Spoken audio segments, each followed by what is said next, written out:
Hi, YouTubers. Something pretty important, something pretty goddamn important. You might be asking, Joe, what's so goddamn important? What's so goddamn important is that it's Radio Free Intimate, episode 227. Oh yeah, baby, like the big ass cigar. I'm starting to understand why Homeboy introduces all his videos like that, man. I'm pumped. I'm ready to go. Let's fucking go! 너는 산이야 바다야? Right. This episode is about Galnarius, a Japanese power metal band that isn't Visual K. I know, it's crazy. No, they're mostly just normal-ass power metal. And along with being normal power metal, they seem to have picked up a rather funny aspect of that phenomenon, and that the fan base is somewhat split by band and vocalist drama, somewhat in the Kai Hansen, Michael Kiska, Andy Darius mold, or God forbid, whatever the hell was going on in Stradivarius.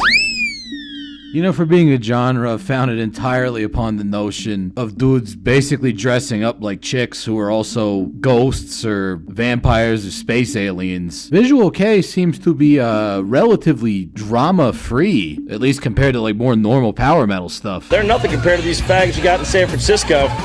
About the most dramatic thing Visual K guys do is die under mysterious circumstances way too often. But I mean, think about it! You got Versailles, who are one of the most important Visual K bands and one of the most important Japanese power metal bands. The vocalist and one of the major songwriters, Kamijo, he's having musical differences with Hazaki and the rest of the guys. So what happens? Well, they put Versailles on hold, Kamijo starts a solo project, everybody else in Versailles starts a new band, Jupiter. Then a couple years later, Versailles gets back together, but Kamijo's solo stuff and Jupiter are both still going at the same time, and they're all putting out material. That's not what it's usually like when members of a band have musical disagreements. I mean, compare that to the protracted war going on with all these different versions of Rhapsody or whatever. In Galnarius, the whole vocal situation is much more akin to how it normally goes in a band. So there's two eras at Galnarius. The first era is the one with Yama-B, Masahiro Yamaguchi. Am I pronouncing it badly? On vocals. So the first 5 albums or so. And then the second era of Galnarius has Masatoshi Ono. Am I producing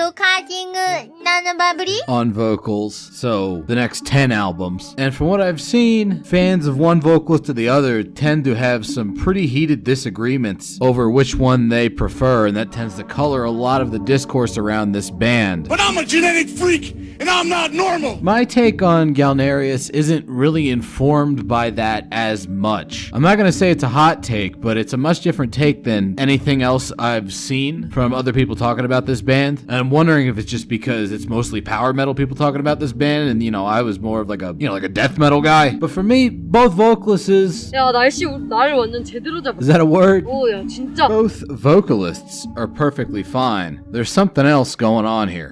I mean, when you get an early Galnarius album, you're getting exactly what it promises on the box. It is neoclassical power metal, heavy emphasis on these very consonant-soaring melodic leads, and a really heavy usage of keyboards. But in that uniquely Japanese power metal way, it still manages to say power metal with a capital M. It's still very heavy. It's just these guitars and keyboards play off each other in interesting ways, with a lot of weird little structural flourishes like the one you're hearing right now as we get into the vocals. So of the two Galnarius vocalists, I kind of like Yama-B a little bit better. Not the other guy's bad, it's just this guy has a really unique voice that you're hearing right now. That's part of why I like Versailles so much, even more than Jupiter, is Kamijo had a very unique voice for this style of music. Yama-B is similar to Kamijo in that he sings in a much lower register than would be normal for this kind of stuff. However, Yama-B brings this like grit to it that I haven't really heard in too many other power metal bands. And yet, when it gets to the layered chorus time, he still has very smooth vocals. They're just done in a slightly different way than what you're used to in power metal, specifically this sort of like neoclassical European style power metal. And I, for one, think that really is an important part of why early Galnarius stands out. But Yama-B ended up leaving the band over musical differences. So now we get into the Ono era albums. Let's see what those musical differences were. Well, the main one that jumps out at me, at least on this song, is that the production is a whole lot better. And that's mostly because they had gotten really big with Yama-B on vocals. That means they got more budgets for the albums. Musically, however, is it really that far off from early Galnarius? The vocals are a little bit more standard power metal, and there might be a little bit more of a percussive edge to it, but it's still neoclassical power metal in spirit. I don't really hear like a massive musical difference going on. Certainly not one compared to the earlier stuff that would have split a band up. I mean, at least to my, I wouldn't say untrained ears, I listen to a lot of power metal. To my slightly above amateur, but slightly below expert ears, both eras of Galnarius appear to be Archetypal. modern day neoclassical power metal with the keyboards and the double bass and the guitar solos. The guitar playing is based. And we like that. You know, it seems odd that this band would fracture over musical differences when the stuff before and after said split doesn't really appear to have a lot of musical differences. I know what you're thinking. Maybe this Yama-B character was having some wacky musical ideas that the other guys didn't like that he just never got around to actually implementing in any of their recorded music. Well, there's a way to test that theory. See, before Yama-B was the vocalist for Galnarius, he was the vocalist for Gunbridge. After he left Galnarius, he started up Gunbridge again. And so if that is the case, then Gunbridge should be like really weird sounding, right? Well, here's the most recent Gunbridge album. And it's quality old school heavy power metal. 너무 좋아요. 너무 좋아요. Exactly. Is it massively musically different from either the first era of Galnarius with Yama-B in the band or the second era of Galnarius without him doing vocals? It's not. So there goes that theory. But I told you I had a slightly spicier than mild take. Son of a bitch. Whoo! What's actually going on with Galnarius? And what's going on with Galnarius is the fourth and fifth albums, which constitute my personal favorite era of the band, and also the albums that Yama-B left after. Those would be One for All for One, and Reincarnation. They are by far the heaviest material this band has ever put out, and also the most unique sounding. The other stuff was definitely in line with neoclassical power metal conventions. This stuff is much more akin to all the albums I love from Matenrou Opera, with the heavy utilization in negative space, the very percussive guitar riffs. Even Yama-B's vocals on this are way different. A lot of power metal singers are described as operatic, but honestly, on this album, he literally sounds like he's doing more of an opera singer thing than a normal sort of power metal vocalist. It's not just standard soaring vocals, it's really out there. And like you heard with that little thrash metal gang shout, there are way more elements of extreme metal than what you usually hear out of Galnarius, at least in the Yama-B era. Fucking love this riff so much. So weird. It's really weird. It's really progressive. It's progressive even compared to other Galnarius, which was no slouch in the progressive rock influence department. And you know, it's not like there weren't moments in early Galnarius with Yama-B where stuff got, you know, quite a bit darker than you might expect. You know, like, holy shit, dude, who put on the fucking Mwadima album? This shit is gothic. And it's also on the very first Galnarius album, which came out 4 years before One for All for One.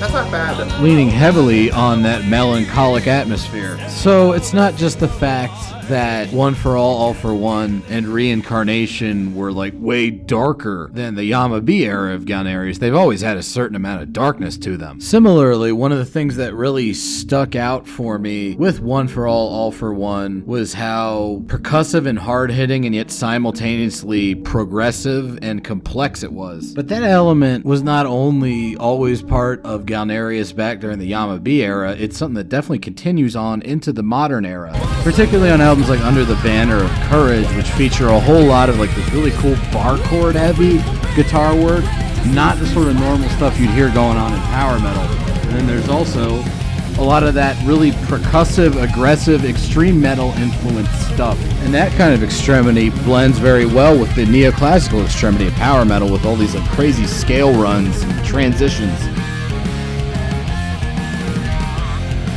That's not bad. So yeah, all of that stuff has been going on in Galnarius both before and after my particular favorite album. But there is something slightly hard to define about One for All for One, and to a lesser extent, Reincarnation, that really makes them stand out in the discography for me, to the point where it almost sounds like a different band. And it sounds amazing. It's like the kind of music fucking, you listen to a song like Nightcraver, it make you bust 10 nuts. That's a lot of nuts! Seriously, I've listened to this song every time at the gym since I got this album in the mail, and it never gets old. Night Craver, second full song on One For All For One, and it's just the fucking best. I mean, check out this wacky verse riff.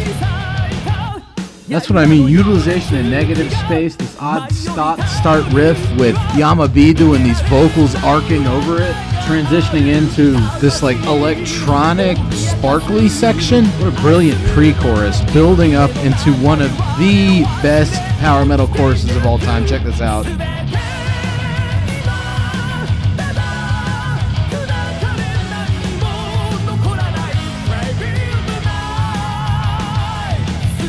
I mean, are you hearing these vocal harmonies? That is amazing stuff. And then what that chorus goes into is so bizarre. This total loping groove metal riff. It's going to utilize all kinds of weird guitar noise right around here. And then it builds up into the solo section for the song. These solos are bizarre. Listen to that grinding keyboard, those weird wah pedal guitars. That doesn't sound like anything else I hear in Galnarius or anywhere else in power metal. And it's amazing. It's forward thinking, it's strange, it's utterly unique.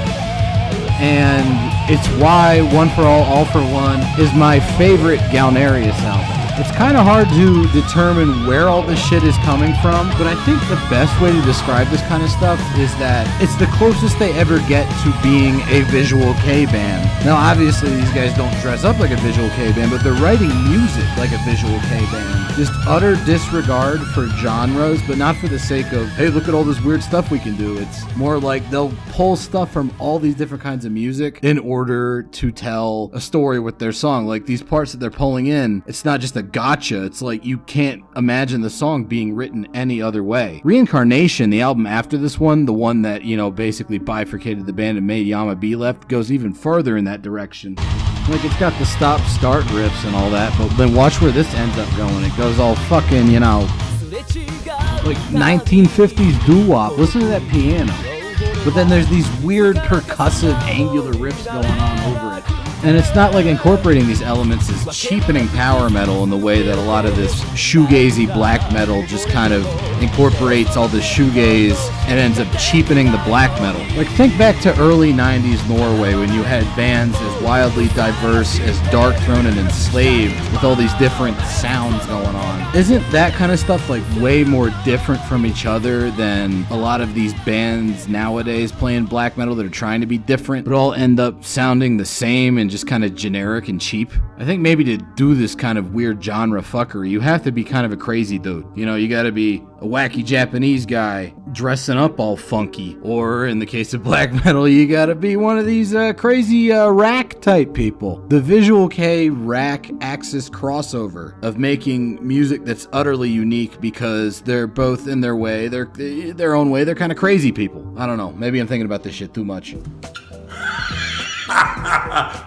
All I know is I started getting really heavily into Visual K right after I started getting really heavily into all the Rock Against Communism stuff. And I gotta think those two are related somehow. But yeah, Galnarius, they're not a Visual K band, but they write music, at least on these two albums, in a way that kind of aligns more with a Visual K style of songwriting. They're less Gravedigger or Halloween and more Versailles sounding with how adventurous they are. But why those two albums in particular? Why are those the two wacky ones? I believe I may have the answer. So I've been reading a lot about Galnarius, and apparently they write most of their music, they jam it out in the studio and then record it. So it's a very collaborative type of thing. Now, was there one element that was present on these two albums that isn't really present on any of the albums before or after that? 야, 나를 완전 제대로 잡아. You're darn right, there is one singular element that separates these two albums from the entire Galnarius discography before and after the vocal change, and that would be the bassist Yuto, who was only on those two albums for Galnarius and then went on to become the guitarist for Deluhai, who are a band that's very much connected to Matenrou Opera.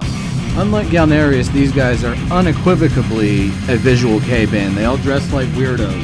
So I gotta wonder if this bassist guy, being in Galnarius before he went on to do all his Delio stuff, was incorporating sort of a visual K style of songwriting, or approach to writing music, into the material he brought to Galnarius. Because, I mean, you listen to this, right? This is weird, but it has a lot of elements of what made those two Galnarius albums super cool.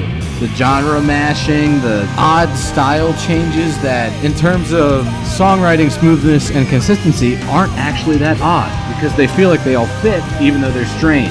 Like within the past 2 minutes, we've heard some kind of metalcore stuff. There's been a lot of death metal. There was that weird trip hop thing. There was some 70s rock stuff. Back into that cool percussive riff that wouldn't feel out of place on that Galnarius album we were just listening to. And yet it all flowed really well. I gotta wonder if maybe this bassist guy, back when he was in Galnarius, brought these kind of ideas to the band, and maybe the rest of the band was intimidated by it. Maybe the fans didn't like it very much. And so he ends up leaving, and then Yama-B ends up leaving Galnarius because he thinks they're going to go farther into that direction, and then Galnarius ends up kind of scaling back all that weirdness for the albums afterwards. I don't know, just a theory. Metal theory.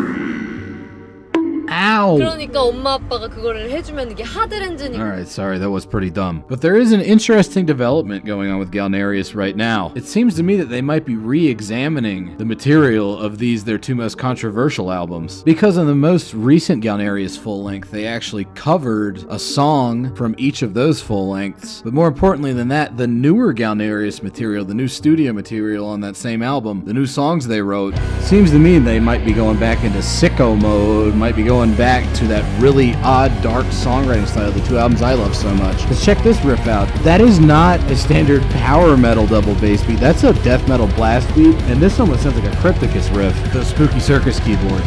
And yet, with this really cool neoclassical scale run, they're able to transition totally back into power metal. But very weird, very unique, very percussive, guitar-heavy power metal. I'm thinking there might be some really cool stuff coming up with Galnarius. It seems like they're going back to that one for all for one style. And I, for one, welcome it, because I need more music like this. There's not too many bands out there sounds like this. There's those two Galnarius albums, and then like Matenrou Opera, and then some of the heavier songs from D or Versailles. That's about it. And that's about it for this episode. I hope you enjoyed it. Maybe you learned something. Maybe you gained some new insight. Maybe you laughed. Maybe you cried. Maybe you'll like, comment, and subscribe. Oh, fuck. 분기반장을 잘할 수 있어. She says thanks for listening. He was a midget, but he was about his business, man. This little nigga, man, he wouldn't let you talk shit to him, and he would talk shit, and the little nigga could do some, you know, midget ninja shit on you if you try some shit, nigga